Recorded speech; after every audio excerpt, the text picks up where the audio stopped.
सुप्रभात बच्चों। 10वीं कक्षा में एक पाठ है मानवीय करुणा की दिव्य चमक। 2 कक्षाएं इसकी हो चुकी हैं। आज तीसरी कक्षा में आपका स्वागत है। निकालिए पृष्ठ संख्या 87। अब तक आपने फादर कामिल बुल्के के व्यक्तित्व और उनके स्वभाव आदि से जुड़ी हुई बहुत सारी बातों की जानकारी प्राप्त की है।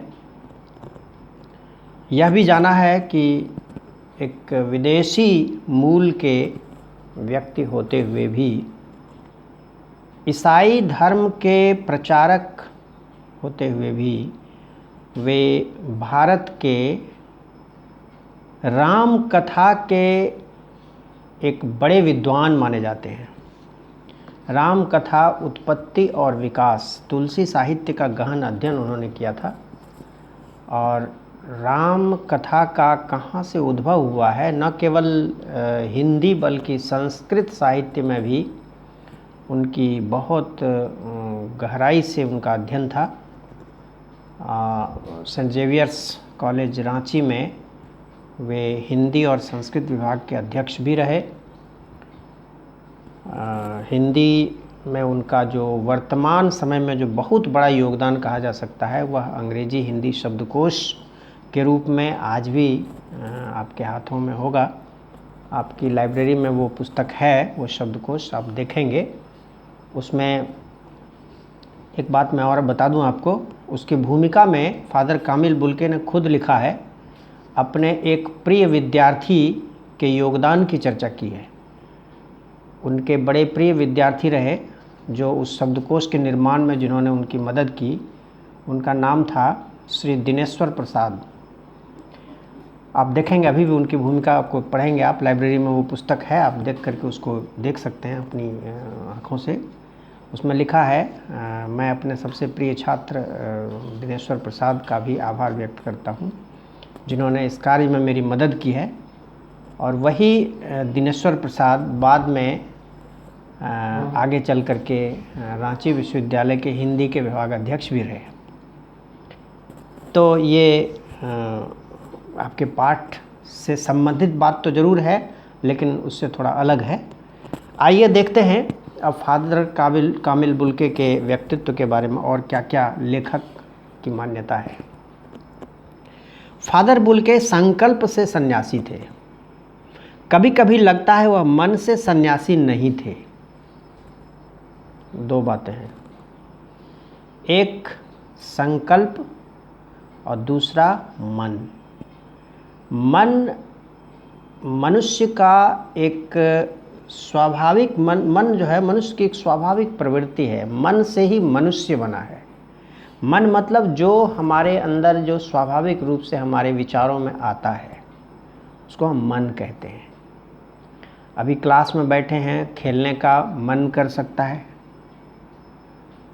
बाहर घूमने का मन कर सकता है, विचार आ सकता है, लेकिन संकल्प शक्ति एक अलग चीज़ है। संकल्प मन के विचारों को एक नियंत्रण प्रदान करता है। जैसे घोड़े की लगाम होती है ना, लगाम घोड़े को नियंत्रित करता है, उसकी गति को, उसकी दिशा को नियंत्रित करता है।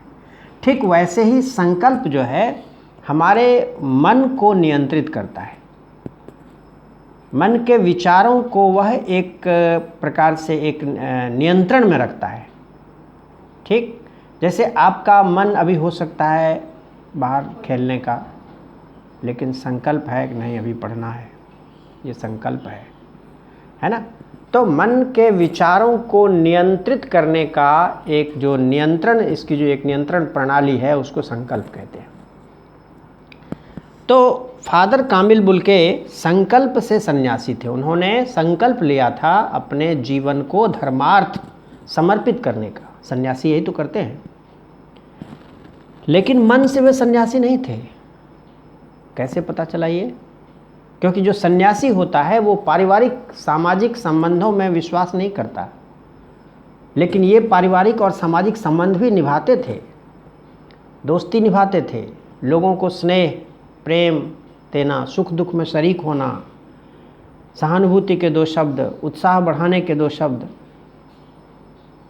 उपयुक्त अवसर पर उपस्थित होकर के वहाँ समारोह में भाग लेना, ये सब इनके स्वभाव में था।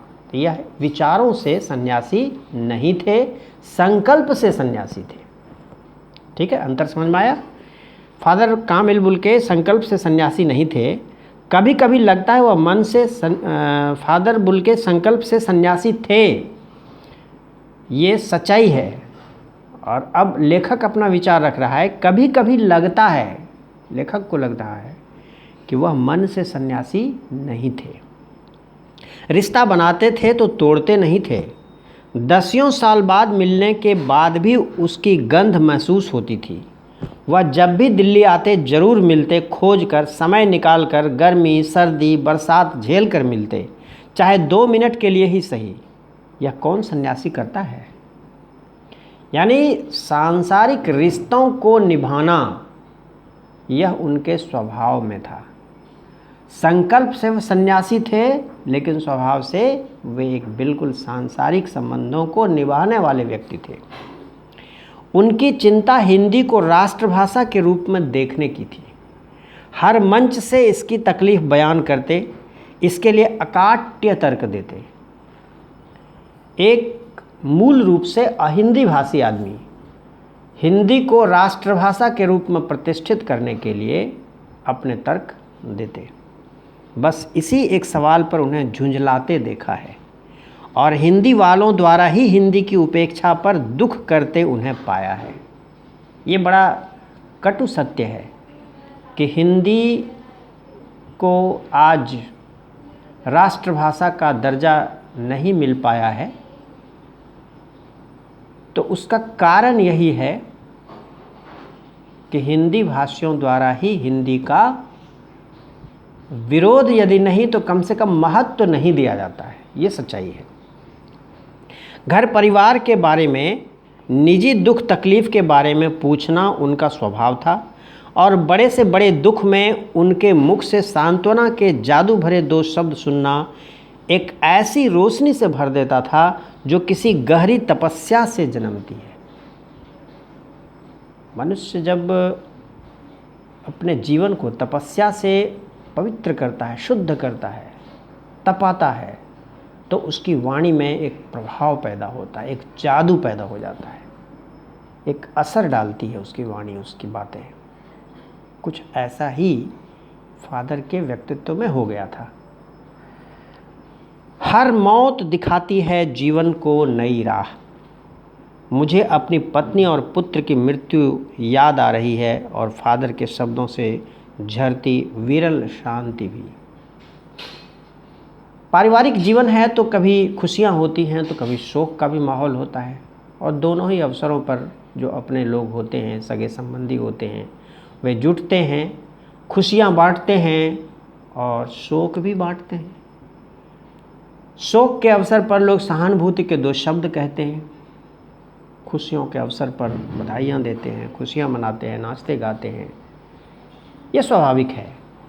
तो फादर कामिल बुल्के को याद करते हुए लेखक कहते हैं, जब इनकी पत्नी का देहांत हो गया था तो फादर ने जो 2 शब्द कहे थे वो थे, हर मौत दिखाती है जीवन को नई राह। ये प्रकृति का नियम है।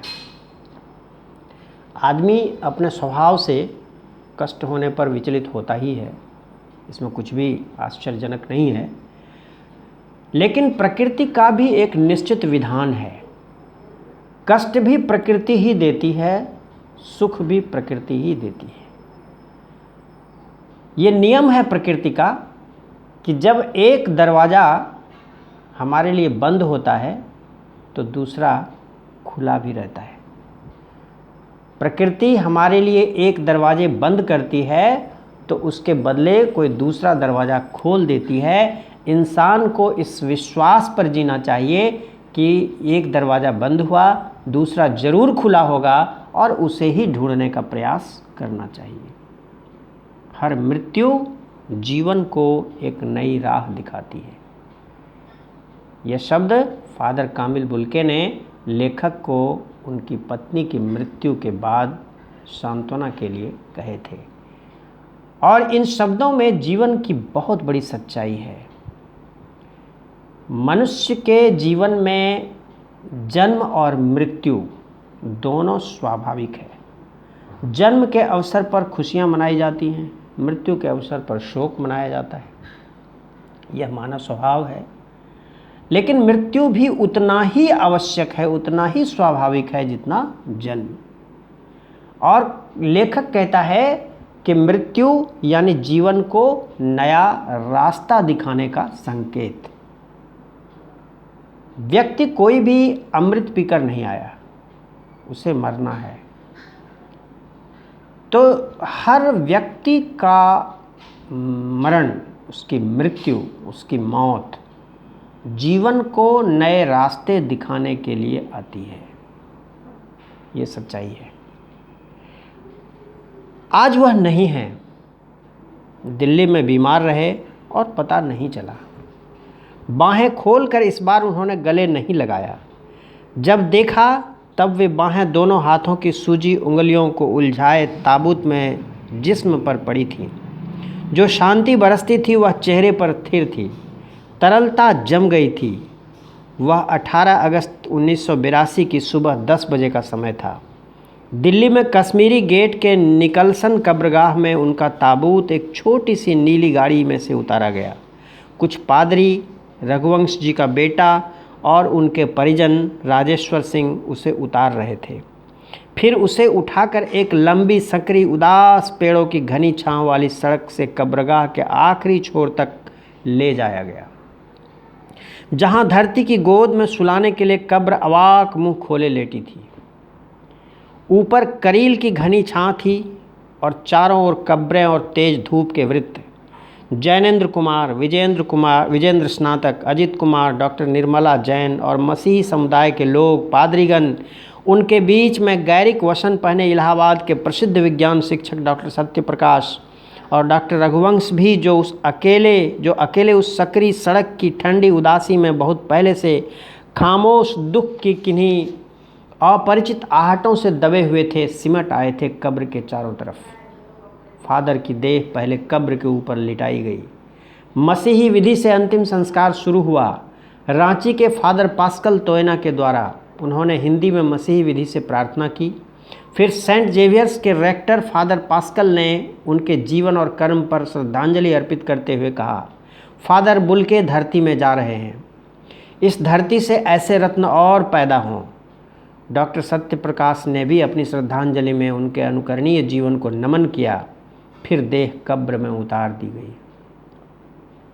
मैं नहीं जानता इस सन्यासी ने कभी सोचा था या नहीं कि उसकी मृत्यु पर कोई रोएगा, लेकिन उस क्षण रोने वालों की कमी नहीं थी। नम आँखों को गिनना स्याही फैलाना है। अनगिनत आँखें अश्रुपूरित थी, रो रही थी। इस तरह हमारे बीच से वह चला गया जो हम में से सबसे अधिक छायादार, फल फूल गंध से भरा और सबसे अलग, सबका होकर सबसे ऊंचाई पर मानवीय करुणा की दिव्य चमक में लहलहाता खड़ा था, जिसकी स्मृति हम सब के मन में, जो उनके निकट थे, किसी यज्ञ की पवित्र आग की आंच की तरह आजीवन बनी रहेगी। मैं उस पवित्र ज्योति की याद में श्रद्धानत हूँ। तो इस तरह से फादर कामिल बुल्के के व्यक्तित्व की एक झांकी, उनके कृतित्व, उनके स्वभाव और उनके व्यक्तित्व के प्रभावों की एक चर्चा आपके इस पाठ में है। इसको आप एक बार और पढ़ेंगे और फादर कामिल बुल्के के व्यक्तित्व की सारी विशेषताओं को अपने शब्दों में लिखेंगे और एक कक्षा में और हम इसके बारे में आपको आगे बताएंगे। अभी धन्यवाद।